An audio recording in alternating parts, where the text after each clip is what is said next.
Hi viewers, welcome back. இன்றைக்கி நம்ம கோழி குழம்பு, ரொம்ப ஈஸி அண்ட் சிம்பிளான கோழி குழம்பு எப்படி செய்கிறது அப்படின்ட்டு பார்க்கலாம். இது வந்து எங்கள் ஸ்டைல், பாய் வீட்டு ஸ்டைல் கோழி குழம்பு. இந்த கோழி குழம்பு செய்கிறதுக்கு நான் கோழி வாஷ் பண்ணி வச்சுருக்கேன். நம்ம சட்டியில் தான் செய்ய போகிறோம், குக்கரில் செய்ய போகிறதில்ல. ஸோ எந்த சட்டியில் எதில் செய்கிறோமோ அதுக்கு தகுந்த மாதிரி, அரை கிலோவுக்கு தகுந்த மாதிரி சட்டி எடுத்துக்கலாம். 3 to 4 டேபிள் ஸ்பூன் எண்ணெய் எடுத்துருக்கேன். பட்டை, கிராம்பு, ஏலக்காய் சேர்த்துருக்கேன். இந்த பட்டை, கிராம்பு, ஏலக்காய் எண்ணெயில் நல்லா பொரிஞ்சு வரட்டும். அந்த டைமில் ஒரு 2 மீடியம் சைஸ் வெங்காயம் நல்லா கட் பண்ணி நான் அதை ஆட் பண்ணிக்கிறேன். இந்த வெங்காயம் நல்லா நமக்கு வதங்கணும். அதாவது நல்ல கோல்டன் ப்ரௌன் அப்படிம்போம் இல்லையா, அந்த அளவுக்கு நமக்கு வெங்காயம் நல்லா வதங்கணும். இந்த வெங்காயம் நல்லா வதங்கி வரும்போது தான் நமக்கு அந்த கோழி குழம்போட ஃப்ளேவர் ரொம்ப நல்லாயிருக்கும். இப்போ பாருங்கள், வெங்காயம் எனக்கு சூப்பராக வதங்கிடுச்சு. இந்த அளவுக்கு கலர் சேஞ்ச் ஆகி வந்தால் போதும்.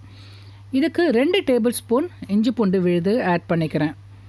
நம்ம 500 கிராம் கோழி எடுத்துருக்கோம். அதுக்கு 2 டேபிள் ஸ்பூன் இஞ்சி பூண்டு விழுது அந்த கவுச்சி எடுக்கிறதுக்கு நல்லா போதுமானது. இந்த எண்ணெயில் நல்லா இதை வதக்கிக்கலாம். நல்லா வதங்கிடுச்சு. ஒரு கைப்பிடி அளவுக்கு நான் மல்லி புதினா ஆட் பண்ணிக்கிறேன். மல்லி புதினா எண்ணெயில் வதக்கும் போதோ அதுவும் நல்ல ஒரு டேஸ்ட் அண்ட் ஃப்ளேவர் கொடுக்கும். அதனால தான் எண்ணெயில் போடுறது. சில பேர் கடைசியாக போடுவீங்க. நம்ம இதில் எண்ணெயில் போட்டு இப்போ வதக்கிடலாம். ஒரு பச்சை மிளகா போட்டிருக்கேன். நீங்கள் 1 to 5 பச்சை மிளகா ஆட் பண்ணிக்கலாம். காரத்துக்கு தகுந்த மாதிரி நீங்கள் பச்சை மிளகா ஆட் பண்ணிக்கோங்க. மஞ்சத்தூள் அரை டீஸ்பூனுக்கு மஞ்சத்தூள் ஆட் பண்ணுறேன். மஞ்சத்தூளும் நல்லா எண்ணெயில் வதக்கிக்கலாம். உப்பு ஒரு அரை டேபிள் ஸ்பூன் போடுறேன். கடைசியாக உப்பு நம்ம பார்த்து போட்டுக்கலாம். அரை டேபிள் ஸ்பூன் கரெக்டாக இருக்கும் உப்பு. அப்புறம் 3/4 டேபிள் ஸ்பூனுக்கு மிளகாய் தூள் போடுறேன். இது நல்ல காரமான மிளகாய் தூள், அதனால் 3/4 டேபிள் ஸ்பூன் போடுறேன். ப்ளஸ் பச்சை மிளகாவும் நான் போட்டிருக்கேன். இங்கே நாங்கள் உரப்பு அதிகமாக சேர்க்க மாட்டோம். அதனால் நான் குறைச்சலாக போட்டுக்கிறேன், ஏன்னா குழந்தைங்களாம் சாப்பிட்றதுனால. நீங்கள் உங்களுக்கு எவ்வளோ உரப்பு தேவையோ அந்த உரப்பை நீங்கள் ஆட் பண்ணிக்கலாம். 100 ml தயிர் ஊற்றிருக்கேன். ஸோ கோழி குழம்பு தயிர் ரொம்ப மஸ்ட்டு, ரொம்ப நல்லாயிருக்கும் குழம்பு டேஸ்ட்டு. அதனால் 100 mlக்கு தயிர் ஊற்றிக்கிறேன். தயிர் ஆட் பண்ணிவிட்டு ஒரு கிண்டி நம்ம தக்காளி ஆட் பண்ணிக்கலாம். தக்காளி, பெரிய தக்காளி 2 தக்காளி எடுத்துருக்கேன். சின்ன தக்காளியாக இருந்தால் நீங்கள் 3 தக்காளி ஆட் பண்ணிக்கோங்க. இந்த மாதிரி சின்ன சின்னதாக கட் பண்ணி அதை இந்த குழம்போடு ஆட் பண்ணிக்கலாம். தக்காளி நமக்கு நல்லா குழஞ்சி வரணும். ஸோ குழஞ்சி வந்தால் தான் நமக்கு இந்த குழம்போட திக்னஸ் கிடைக்கும். அதனால் தக்காளி நல்லா குழஞ்சி அது எண்ணெய் இடுற அளவுக்கு நம்ம வதக்கிக்கலாம். இப்போ பாருங்கள், சூப்பராக தக்காளியை வெந்துருச்சு. சுற்றிலும் எண்ணெய் இட்டுருக்குது. பார்க்குறதுக்கு ரொம்ப அழகாக இருக்குது இல்லையா? இந்த டைமில் மசாலா எல்லாத்தையும் நம்ம ஆட் பண்ணிடலாம். நான் 2 டேபிள் ஸ்பூன் மல்லித்தூள் ஆட் பண்ணுறேன். நான் 1 டேபிள் ஸ்பூன் மாதிரி போடுற மாதிரி தெரியும். அது எனக்கு 2 டேபிள் ஸ்பூனுக்கு அந்த மல்லித்தூள் எடுக்கும். ஓகேவா? நீங்கள் போடும்போது 2 டேபிள் ஸ்பூன் மல்லித்தூள் போட்டுக்கோங்க. அதை ஒரு மிக்ஸ் பண்ணிடலாம் ஒரு 10 செகண்டுக்கு.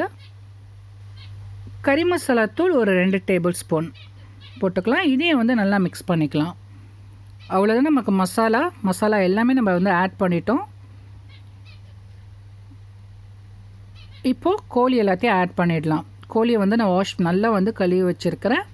அந்த கோழி, அரை கிலோ கோழியை நம்ம இதோட ஆட் பண்ணி இந்த மசாலாவில் நல்லா ஒரு நிமிஷத்துக்கு நல்லா வதக்கி விடலாம். ஸோ 300 mlக்கு தண்ணியை நம்ம இதை ஓரத்தெல்லாம் கழுவிட்டு இந்த மாதிரி ஊற்றிக்கலாம். அந்த கோழியும் 300 mlக்கு நம்ம ஊற்றுறதுக்கும் அது முழுகுனா மாதிரி கரெக்டாக இருக்கும் தண்ணி. கோழி வேறு தண்ணி விடும். அதனால் நமக்கு இந்த 300 ml தண்ணி போதுமானது. ஒரு மிக்ஸ் பண்ணிவிட்டு இப்போ நீங்கள் டேஸ்ட் பண்ணி பாருங்கள். உப்பு, காரம் எல்லாமே சரியாக இருக்கான்ட்டு.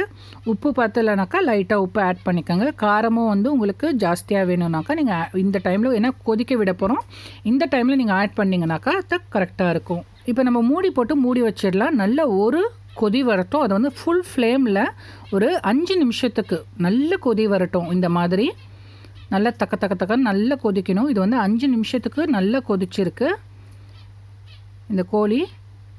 எனக்கு இது ஒரு 40% இந்த கோழி வெந்திருக்கும். இப்போ இதில் நான் உருளைக்கிழங்கு 2 உருளைக்கிழங்கு நான் ஆட் பண்ணுறேன். ஏன்னா குழந்தைங்க இருக்காங்க அப்படிங்கிறதுனால கோழி குழம்புல உருளைக்கிழங்கு போட்டோம்னாக்கா குழந்தைங்களுக்கு எல்லாருக்குமே பிடிக்கும். நாங்கள் எங்கள் ஸ்டைல் நாங்கள் கோழி குழம்புல உருளைக்கிழங்கு போடுவோம். நீங்கள் உங்கள் விருப்பம் இருந்ததுன்னா நீங்கள் ஆட் பண்ணிக்கலாம். அப்படி இல்லைன்னா நீங்கள் விட்டுருங்க. நம்ம ஒரு கொதி விட்டதுக்கு அப்புறமா தான் இப்போ உருளைக்கிழங்கு ஆட் பண்ணுறோம். ஸோ இந்த உருளைக்கிழங்கு வேவுறதுக்கும் இப்போ வந்து மூடி போட்டு நம்ம சிம்மில் வைக்க போகிறோம். சிம்மில் ஒரு 10 to 15 நிமிஷம் சிம்மில் வைக்கிறேன் நான். சிம்முனா நல்ல சிம்மில் வச்சுடுங்க. ஏன்னா அப்போ தான் அதில் உள்ள ஃப்ளேவர்லாம் அந்த கோழியில் ஏறும். ப்ளஸ் வந்து நம்ம உருளைக்கிழங்கும் நமக்கு வேவும். நம்ம இடைக்கிட ஒரு 5 நிமிஷத்துக்கு ஒரு வாட்டி வந்து திறந்து நம்ம வந்து கிண்டி விட்டுக்கிட்டே இருக்கலாம். அப்போ தான் கோழி முன்னாடி இருக்கிற கோழியெல்லாம் பின்னாடி அப்படி டேர்ன் ஆகி நமக்கு வந்து நல்ல ஒரு வெந்திருக்கும் எல்லா இடமும். இப்போ பாருங்கள் எண்ணெய் இட்டுருக்கு. சூப்பராக கோழி வந்து வெந்துருச்சு. எனக்கு 15 நிமிஷம் ஆயிடுச்சு. இந்த கோழி குழம்பு பாருங்கள் எவ்வளோ அருமையாக இருக்குது. எனக்கு நல்ல சூப்பர் வாசனையாக இருக்குங்க.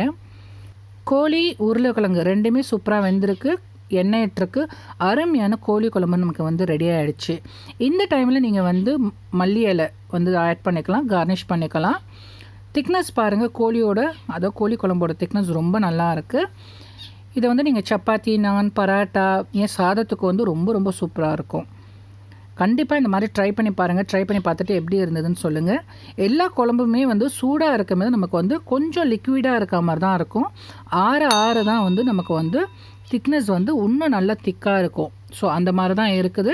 ஆனால் இது வந்து எனக்கு பர்ஃபெக்டாக இருக்கும் குழம்புல ஊற்றி சாப்பிட்றதுக்கும். கண்டிப்பாக இதை வந்து ட்ரை பண்ணி பாருங்கள். எப்படி இருந்தால் எனக்கு கமெண்ட் பண்ணுங்கள். இந்த மாதிரி நிறைய வீடியோஸ் அப்கமிங் வந்துகிட்டே இருக்குது. பார்த்து என்ஜாய் பண்ணுங்கள். தேங்க்யூ ஃபார் வாட்சிங். தேங்க்யூ. Bye bye.